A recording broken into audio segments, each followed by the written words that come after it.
They say the dark is quiet, but I don't think it is. Sometimes it listens back. Where are you right now? And what time is it where you are? Leave it in the comments. Just try to stay still. Sometimes the quiet moves. A frayed silence had settled over the lives of Clara and Elias Delaney. The weight of San Pellegrino, a city swollen with horns, steel, and endless urgency, had corroded the last threads binding their tired relationship. Nothing in their lives felt quiet anymore. So, when an ad appeared on a vacation site, promising solitude, sky, and isolation in a rustic mountain home, they didn't hesitate. The decision was made between half-sipped coffees and unspoken frustration.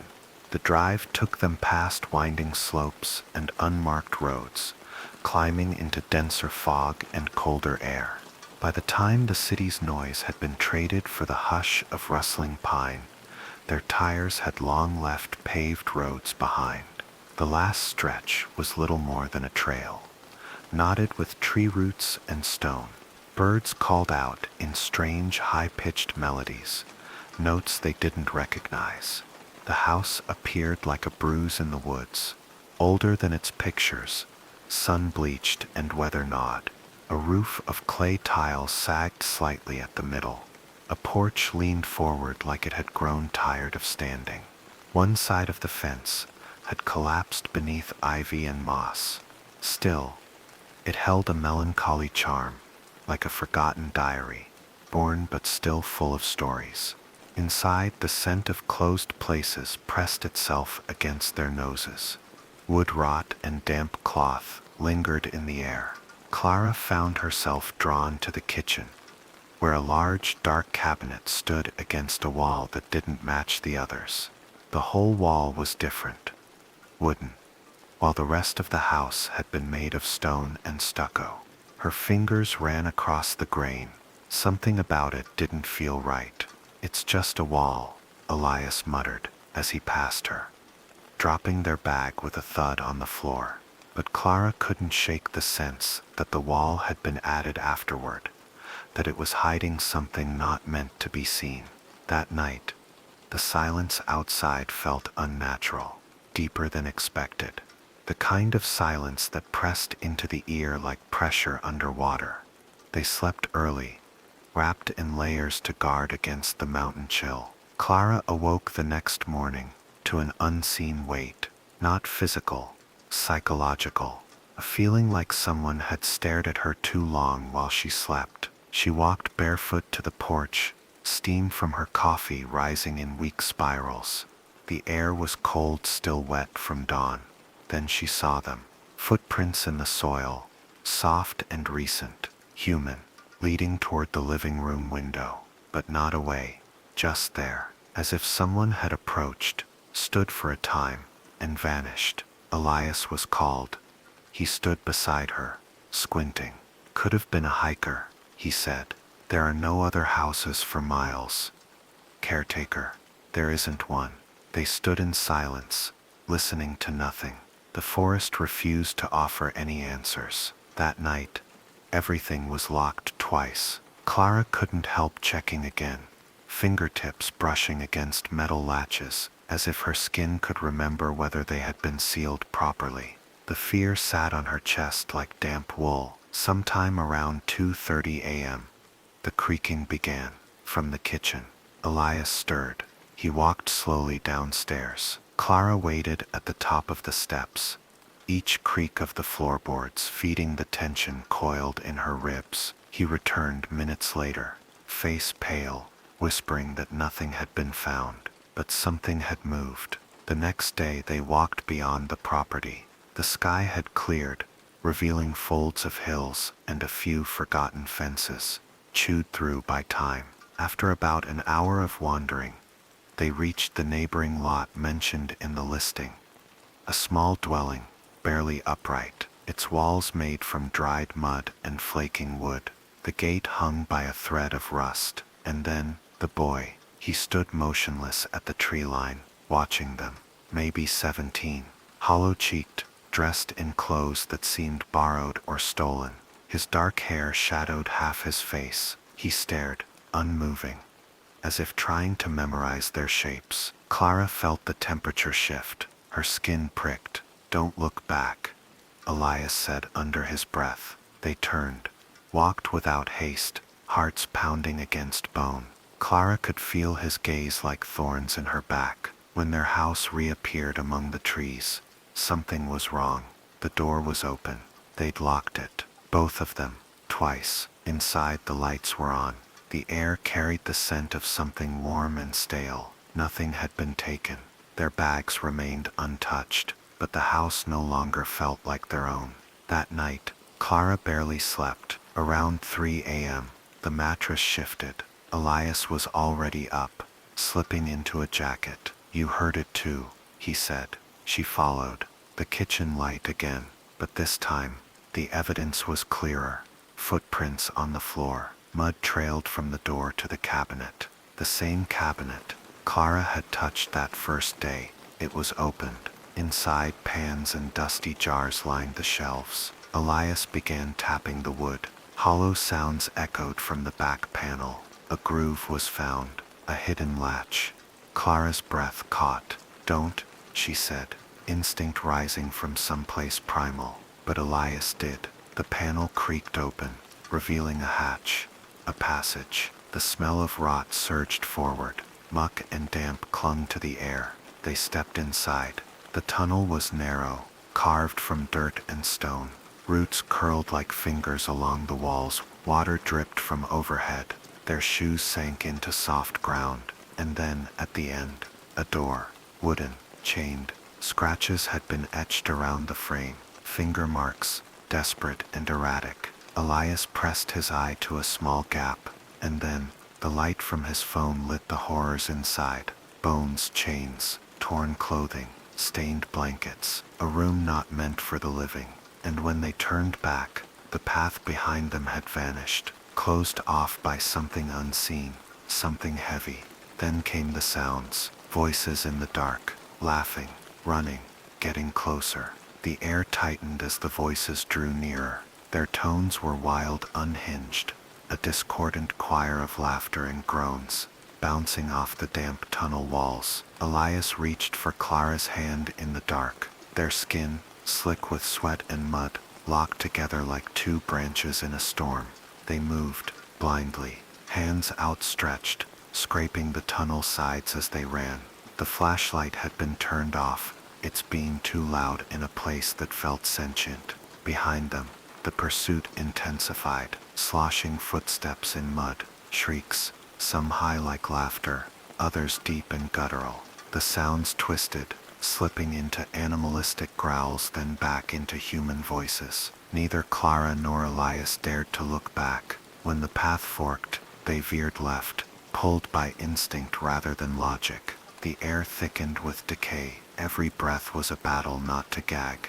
Then suddenly, a thud beneath Elias's feet. Wood, a door. They felt along it, splinters catching in their palms until Clara's fingers grazed a handle. She pulled. It opened. Inside, the stench was unbearable. A small square room of earth and rot. In one corner, a pile of cloth shifted. It moved. Eyes opened in the dark. A figure emerged from the shadows. A boy. The same boy from the woods. His face was pale beneath streaks of dirt. He looked younger now, though it was hard to tell with the grime and fear etched into his features. His lips didn't part. No words were spoken. But his eyes, they spoke everything. Warning, urgency. He closed the door behind them and dropped a heavy wooden beam into place. The voices outside passed them unaware. The boy crouched and pulled away a rotted rug on the floor. Beneath it, a square trapdoor waited. It was barely wide enough for a person to fit through. He pointed, then made a motion with his hand. "Hurry." Elias went first. The shaft was vertical, more of a chute than a tunnel. Clara slid in after him, the descent bruising and slick. They emerged into another corridor, narrower and colder than the last. A faint light flickered at the far end. They followed it. The walls here were closer, almost touching their shoulders. Mold clung to every inch. A strange rhythmic sound echoed ahead, like a woman humming to herself. When they reached the end of the tunnel, they emerged into a kitchen, an old one. Wooden shelves lined with cloudy jars, a table covered in a stained cloth, and a woman at the stove. She stood with her back to them, humming a lullaby, slow, off-key. Her long dark hair hung in ropes. Her dress was torn, faded red. Her hand stirred something thick in a pot. She hadn't noticed them, or she pretended not to. The boy pointed to the back door. Clara and Elias didn't breathe. They moved silently, like ghosts. The floorboards creaked softly beneath their steps, but the woman didn't turn, not once. As Clara passed, she glanced down. The pot, something pale, floated in the broth. Fingers. She didn't scream. She couldn't. The boy pushed open the back door, and the cold air hit like a wave. They ran. Past the rotting garden, past the broken gate. The trees swallowed them once again. The boy didn't follow. He stood at the threshold, his bare feet in the dirt, his eyes fixed on them. No expression, just a silent farewell. They ran through the woods, branches clawing at their clothes, cutting their arms and cheeks. Clara felt warm blood, mixing with sweat. The forest pulsed with noise, distant shouts, laughter, something animal crashing through brush. The house was close now. The outline of their rental car was visible through the trees. But the car, it was wrong. Too still, too quiet. All four tires were flat. The front hood had been popped open. Wires torn, the battery gone. They reached it and stared in disbelief. "It's a trap," Elias muttered. Clara pulled at the doors. Locked, useless. From behind, the forest screamed. They turned and ran again, blindly. Somewhere along the way they found the clearing. Metal glinted beneath moonlight. A junkyard. Cars stacked like bones, rusted and bent. Weeds had overgrown everything, but among the wreckage, salvation waited. A single car intact, and the key was in the ignition. The engine turned. Once, twice, then caught. Headlights blinked. The beams cut through the mist. From the trees, figures emerged. Several, running on all fours, wore two legs. It was hard to tell. Their movements were twisted, frantic, impossible. Clara screamed. Elias floored the gas. The junkyard vanished behind them in a blur of rust and weeds. The forest swallowed the road, but the path opened enough to allow passage. For miles they drove, the car rattling, barely holding together. Then, as quickly as hope had returned, it died. The engine coughed, then silence. The car rolled to a stop. Darkness surrounded them again. The silence that followed the engine's final breath was absolute. Not even insects dared to break it. The headlights dimmed, leaving only the vague glow of the moon above the treetops. Elias hit the steering wheel in frustration.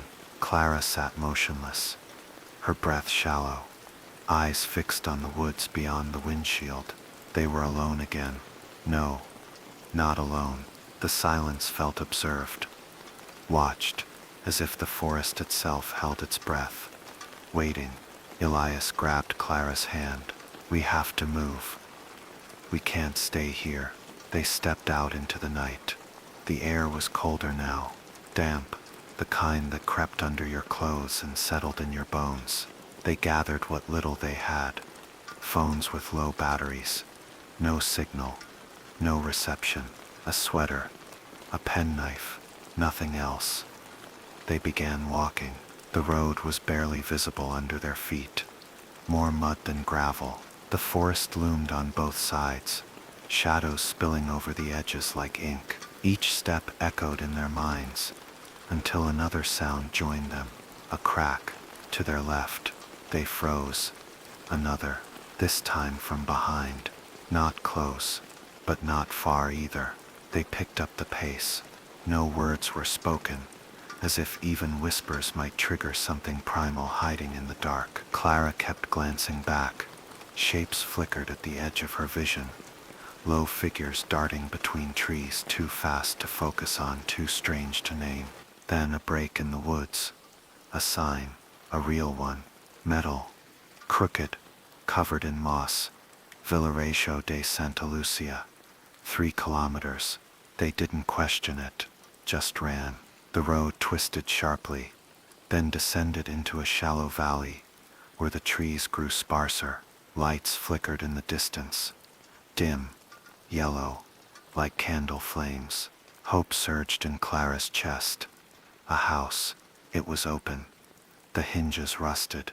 Beyond it a cluster of homes, small one-story buildings with tiled roofs and shuttered windows, some with faint lights behind curtains, others completely dark, and silence.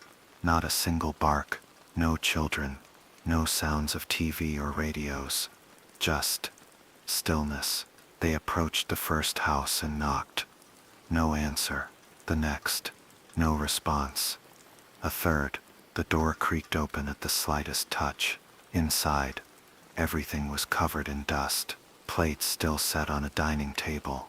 Chairs pulled slightly back, as if the family had stood up mid-meal and never returned. A cup lay shattered on the floor. A thick layer of cobwebs filled the corners of the ceiling. It was abandoned. All of it. Every home the same, preserved in stillness, like a photo of something long dead. In the center of the village stood a church. Its white facade had turned gray, paint peeling in strips. The door stood ajar. Clara hesitated, but Elias motioned for them to go inside. The air was different here, cooler, sharper. The wooden pews were coated in dust, but the altar was clean. Fresh candles, unlit, stood in a row. A statue of St. Lucia watched them with hollow eyes, her face cracked, one hand broken off. Clara moved toward the front, scanning the walls, her breath caught. There, tacked to a faded corkboard, were photographs, dozens of them, some faded, some recent. People, faces, smiling at first glance, but looking closer, there was something off in every image. A hand blurred in motion, eyes that didn't match the smile, a shape in the background, and in several a figure standing far behind the others, just on the edge of the frame, always out of focus, always watching. Elias lifted one photo. His hands trembled. It was the boy, younger, healthier, standing beside an older woman in front of a farmhouse, the same house they had fled. But behind them, barely visible, was a figure in the window, a shadow, no face, just a silhouette. Then came the sound, not from the village, from the woods behind them, a slow, deliberate crunching of leaves. One, then another, then many. Elias grabbed Clara's hand. We have to hide. They ducked behind the altar just as the church doors creaked wider. Footsteps on the wooden floor, several pairs. The sound of breath, ragged, hungry, a voice muttering something, a woman chanting under her breath, then laughter deep and guttural. Clara peeked through a crack in the wood. They had entered the church, a dozen figures, all wrong. Some moved with jerks, like puppets pulled by tangled strings. Others swayed gently, heads twitching side to side. A tall man dragged a bat behind him, the wood thumping softly against the pews. A woman in a red dress carried something in her hands, bones bound with twine and cloth. One of them sniffed the air. They were searching. The chanting grew louder, like a prayer made backwards.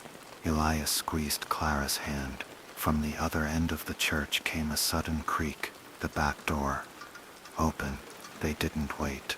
They bolted through the narrow exit, down the stone steps, across a field of overgrown grass. Behind them shouts erupted, wild and frenzied. They didn't look back. Beyond the field the land sloped down to a stream. A narrow bridge crossed it, old rope and wood. They reached it just as the pursuers appeared on the hill. Elias crossed first, urging Clara behind him. Halfway across, The rope snapped. Clara screamed as one side of the bridge dipped. Her hands clung to the frayed edges. Below, the stream crashed over jagged rocks. Elias grabbed her, pulling with all his strength. Behind them, the first of the figures reached the edge. The woman in red raised her arms, her face twisted in a grin that showed far too many teeth. Clara pulled herself up. Elias yanked her across, and together they ran until the screams behind them were swallowed by the river's roar. They didn't stop running until their legs gave out. The stream had vanished behind them, swallowed by the winding maze of forest trails. The cold night air was thick with fog, wrapping around every branch like fingers reaching for them. Clara collapsed against a fallen tree, chest heaving, heart hammering against her ribs. Elias knelt beside her. "They're not following us," he whispered, though his voice held no certainty. She didn't answer. She was listening, really listening. Silence, but not the comforting silence of nature. This one was taut, charged, a silence that watched, that waited. They were somewhere deeper now, beyond maps, beyond logic. Even the moon looked wrong, too high, too pale, flickering behind clouds that didn't move. Eventually they found another path. Not a road, not a trail, just a slight break in the trees worn into the earth by footsteps that didn't belong to hikers. They followed it.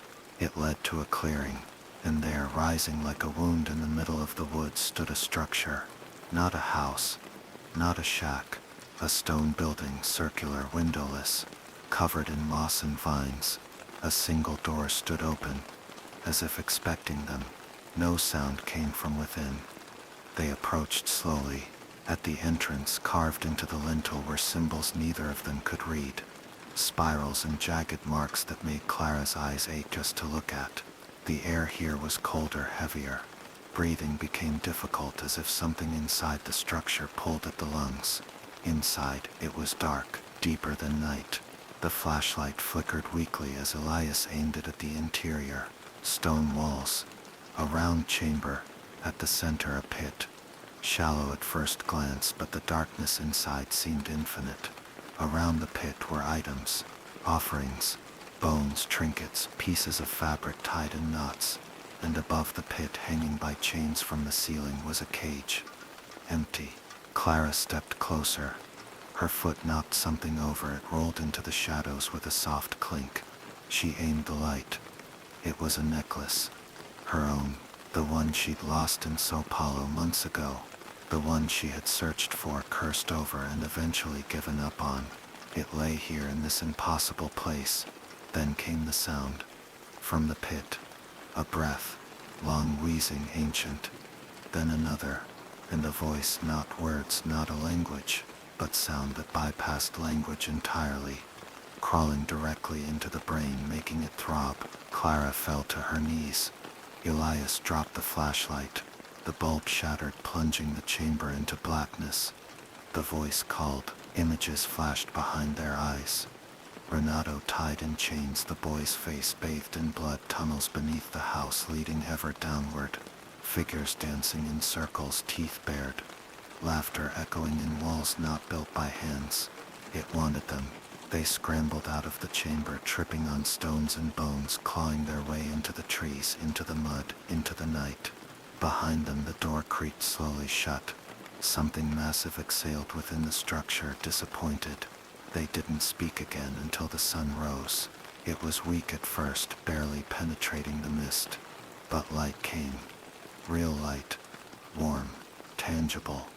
Eventually they found a road. A real one, paved, with tire tracks. An hour later, a delivery truck passed and stopped when it saw them, dirty, bruised, wide-eyed and silent. The driver called the police. At the station they told their story, or tried to. Pieces came out, half-formed thoughts, disconnected fragments. They sounded mad. One officer asked if they'd taken drugs. Another suggested trauma-induced hallucination. But a third, an older man with sun-leathered skin and tired eyes, said nothing, just listened. When it was over, he escorted them to the parking lot. "You're not the first," he said quietly. Every few years someone shows up like you two, shaking wild-eyed, talking about tunnels, woods, families that shouldn't be. He handed Elias a card. No name, just a number. If the dreams start, call me. If the lights flicker at night, call me. If you see the boy again, run. They left the station and never looked back. 2 months later, Clara woke in the middle of the night, covered in sweat. She'd heard something in the house. Not a sound, a presence. She crept into the hallway, heart pounding. Elias stood at the end, facing the living room window, motionless. Elias, he didn't respond. She walked closer. He was holding something in his hands. A photograph. The photo from the church. The boy. Behind him, in the reflection of the glass, stood a figure in the doorway, watching them both.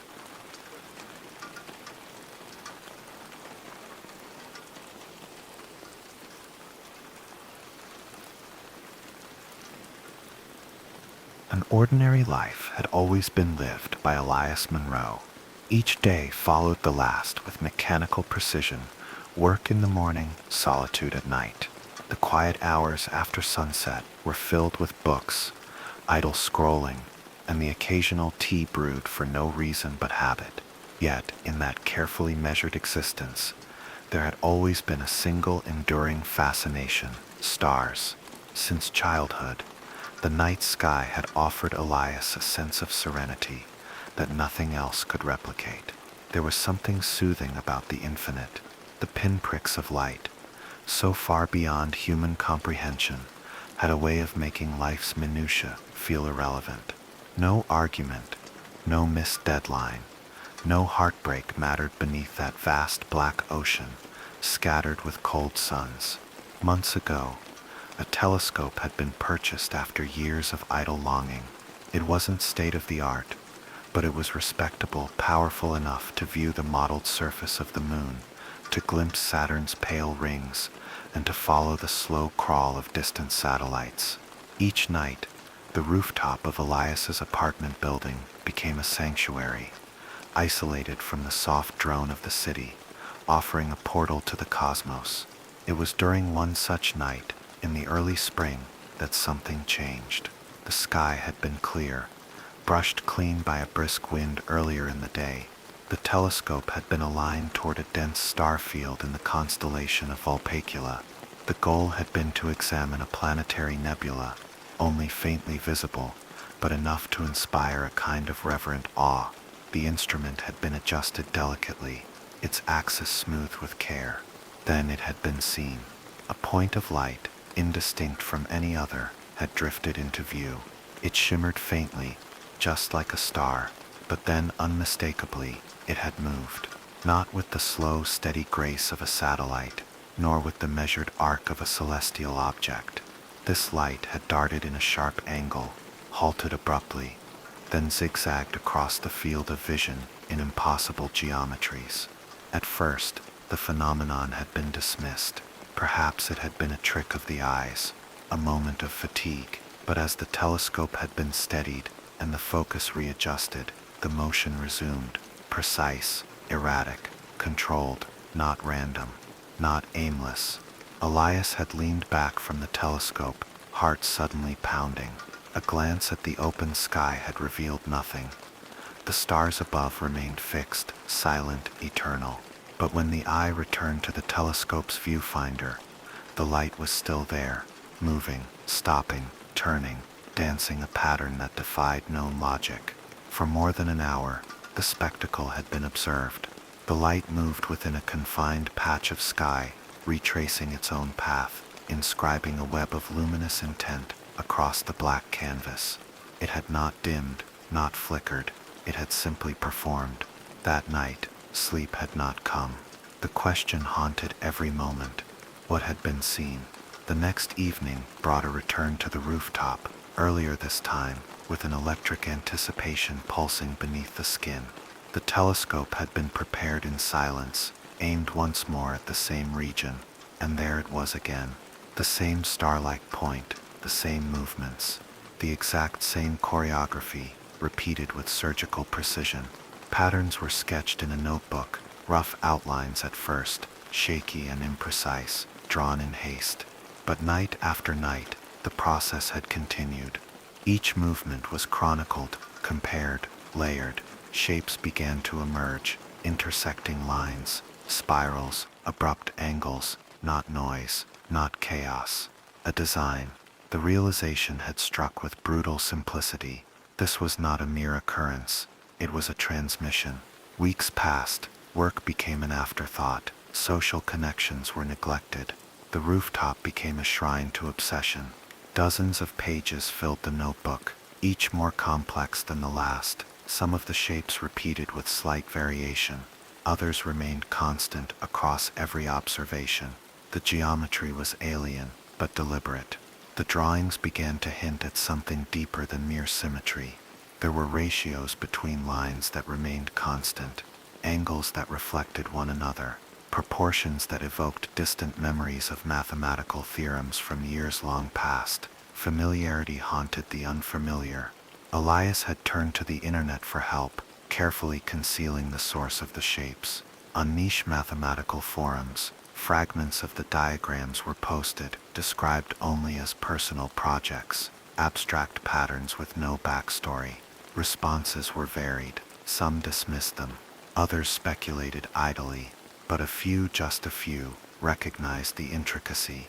Someone had replied with the term non-Euclidean manifolds. Another mentioned topological recursion, terms Elias barely understood, yet they lit fires in the mind. It was then that study turned to obsession. Days were spent diving into realms of mathematics, previously unexplored. Tutorials, lectures, dense articles, each absorbed with a feverish hunger. Piece by piece, understanding grew.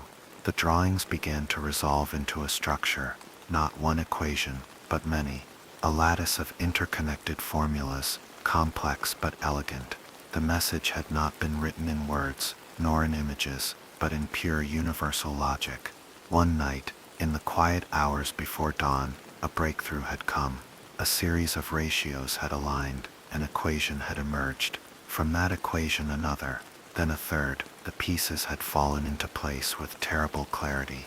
The diagrams described decay. They mapped the internal structure of a star, its pressures, its densities, its fusion layers. The math was unfamiliar in detail, but recognizable in shape. A stellar model, and then collapse.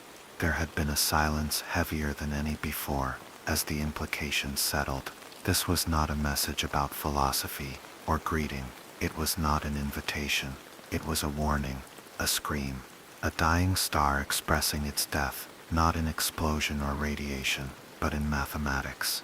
The final lines of the drawing formed a phrase, not in any known language, but in the distilled essence of comprehension shared by all life that can reason. Help requested, termination imminent. And Elias, seated alone on the rooftop, had been the only one to hear it. After the final equation had been derived, Elias had remained still for hours. Not a single movement, not a breath louder than a whisper. Outside, the stars shimmered indifferently, suspended in their ancient silence. But to Elias they now appeared different, no longer serene points of light, but cold, unreachable cries stretched across eternity. The notebook lay open in his lap, the final geometric sequence etched in black ink, its meaning pulsed with a clarity too sharp to bear. This was the language of collapse, a celestial obituary, written by something colossal, something once radiant and eternal, now aware of its own impending end. A single question had begun to bloom. How could a star communicate? No answer had seemed sufficient. Could consciousness arise within a sphere of nuclear fire? Could magnetic fields or neutrino emissions be shaped into patterns that crossed light years like coded Morse? Or perhaps the truth was even more terrifying. Perhaps it wasn't a star, as humanity understood them at all. Perhaps it was something wearing the guise of a star, a being whose body resembled fusion, whose thoughts were heat, whose soul burned hydrogen. Regardless of the how, the what was undeniable, the message was real. Each night, the same point of light traced the same desperate path. No deviation, no embellishment. It was a ritual repetition, not for art, but for clarity, for certainty. the same way a child might repeat a whispered prayer in the dark, hoping something would hear. And Elias had heard. The knowledge began to corrode him, eating away at the scaffolding of his normal life. He no longer answered calls, dishes piled in the sink, untouched. Hours slipped away without awareness, consumed by silent rooftop vigils. Work, once a necessity, now felt irrelevant, a meaningless cycle played out by someone else's body. But the worst part was the guilt, because knowledge brought responsibility, and responsibility, when met with helplessness, becomes a curse. What was to be done? Messages had been drafted, carefully, cautiously. One was addressed to a local observatory, another to an international research group focused on radio signals and cosmic phenomena. The temptation to reveal the truth, all of it was overwhelming, but at the last moment, every draft had been deleted. The fear wasn't of ridicule, it was of interference. If this message was not meant for humanity,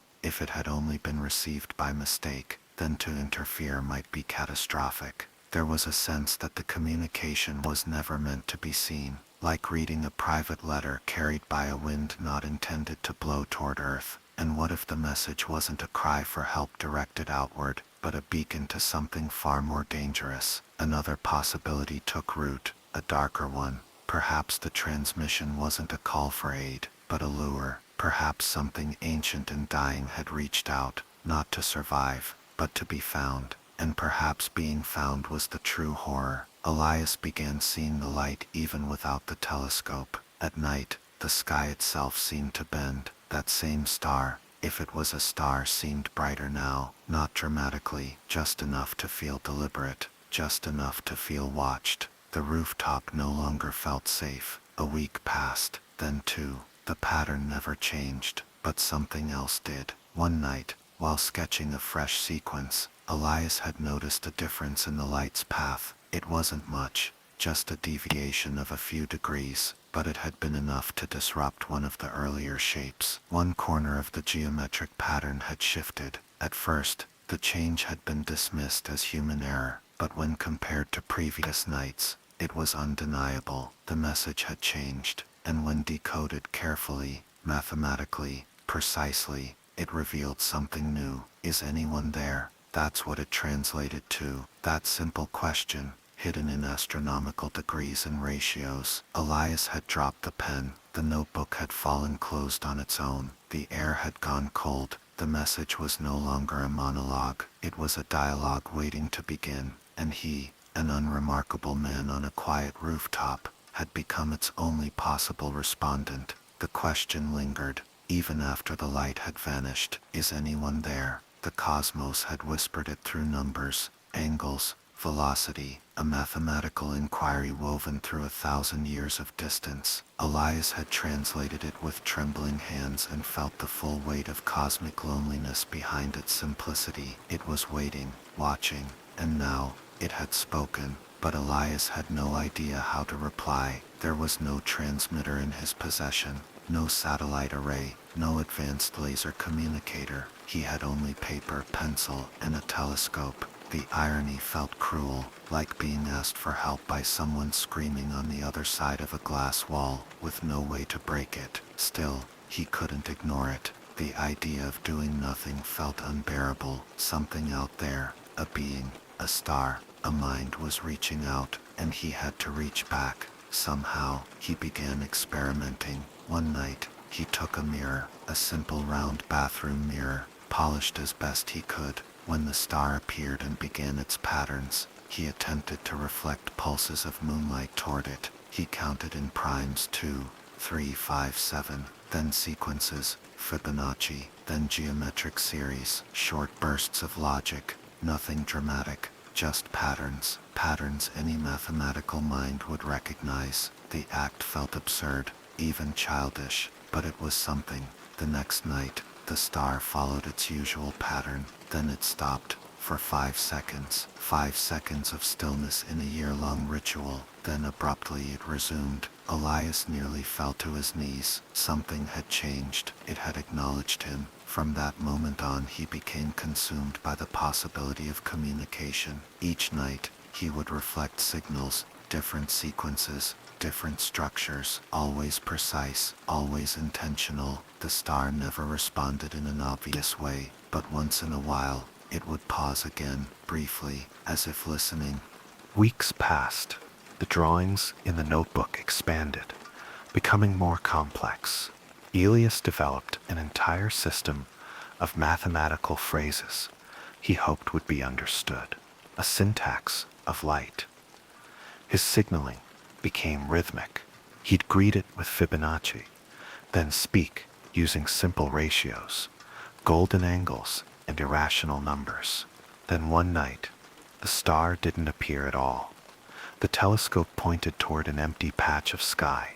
No movement, no light, just stillness. Elias felt something hollow inside him collapse. Had it died? Was it too late? Had his efforts been meaningless? The night was long. He didn't sleep. But the next evening, the light returned. Not where it had always been, but closer, slightly off from its usual coordinates, still tracing patterns, still deliberate. But this time, the movement felt slower, less erratic, and there was something else, a new figure in the pattern, a looping motion that when charted across 3 nights, formed a recognizable shape, a spiral, not just any spiral, a logarithmic spiral, one of the most common structures in nature, found in seashells, galaxies, the human cochlea, and in a smaller form, in radio antennas. Elias couldn't believe what he was seeing. The spiral was a replica of Earth's own radio transmission structure, at least, a simplified one. Was this a suggestion, a request, a design? He scoured his old math forums, disguised the drawing once again as a theoretical curiosity. One user identified the shape precisely. That's a transmission spiral, a frequency mapping technique used in old SETI models. Why? Elias didn't respond. The message was clear now. Send a real reply. But how? He began researching Earth-based amateur radio arrays, learned about frequencies, signal decay, pulse width modulation. Most of it went over his head, but enough of it stayed to form a plan. If he couldn't build a transmitter, he could find one. Through an obscure astronomy message board, he connected with an older man in Chile, a retired radio astronomer who had access to an outdated, but functional, parabolic dish. Elias approached carefully, anonymously at first. He claimed to be a fiction writer doing research on realistic communication methods with deep space. But the more the man engaged, the more Elias realized he'd have to tell some of the truth. So he did. Not everything, but enough. He shared the notebook pages, the geometric patterns, the equations, the spiral. To his surprise, the man didn't laugh. He didn't mock. He went silent for a full 2 days. Then he wrote back, "I don't know what this is, but it's not random. I can help you send something. Just tell me what." Elias stared at the message for hours. What should be sent back? A string of numbers? Coordinates? A greeting? No. He knew the only proper reply. He drafted a sequence of pulses, a coded message written entirely in mathematical language. It conveyed a simple response, composed with trembling care. "We see you. We hear you. We understand." The man agreed to broadcast the signal. The transmission was scheduled for a night, when Earth's rotation would place the target coordinates above the Chilean horizon. Elias stayed awake that night, heart racing. When the message was sent, nothing happened. No burst of light, no change in the star. The sky remained as silent and cold as ever. And yet, Elias felt different. For the first time in weeks he slept. But the story wasn't over. Not yet. Days passed. Then weeks. The nightly routine resumed. Elias continued watching the point of light as it traced its unchanging dance across the stars. No response came. No new patterns. Just the same shapes, looping endlessly. Still beautiful. Still tragic. He tried to tell himself the message had reached it, that the response had been heard, but doubt began to grow. Had the signal been too weak? Was the star too far? Was he too late? Then one night, it stopped. Not a pause, not a change. It simply ceased. The star that had performed its lonely ballet for so many nights gone. Elias double-checked the coordinates, recalibrated the telescope, cleaned the lens, waited hours, hoping it would reappear. It didn't. That night, the sky felt emptier than ever before.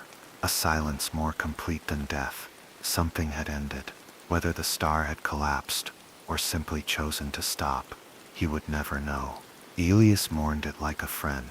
He didn't return to the rooftop the next night, nor the one after that. For weeks, the telescope remained untouched. The notebook closed. The stars above burned on as they always had. But for him, the sky had become a place of silence again. Not peace, not beauty, just absence. But something had changed inside him. The world no longer felt mundane. He no longer saw himself as just a man in a city, bound by daily routines and artificial lights. He was the witness, the answerer, however brief, however small. And one morning, while sorting through old files on his computer, he found something strange. A folder he didn't remember creating. Inside one single video. Length 0 hours, 1 minute and 42 seconds. Title response.mp4. Elias froze. Every instinct screamed to delete it, to look away. But he clicked. The video showed nothing at first. Just black. Then faint stars began to appear. A slow, steady pan across the sky. Then geometry. Lines of white light, impossibly sharp, forming an immense lattice across space. Curving shapes, angles folding into each other. Symbols unlike anything he'd seen. The patterns pulsed, almost organic, alive, intelligent. At the very end, the lattice collapsed into a singular spiral, and from the center, just one phrase, burned into the screen in stark, simple text. "We understand you too." The video ended.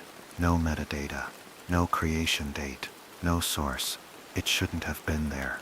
He checked his network logs. No remote access, no malware, no trace. Just there. He sat in silence for hours. Then, with a kind of quiet finality, he returned to the rooftop that night and waited. Nothing appeared, but it didn't matter. Something had heard him. Something had answered. And somewhere in the endless dark, another pair of eyes might be watching the stars, wondering if they too were alone.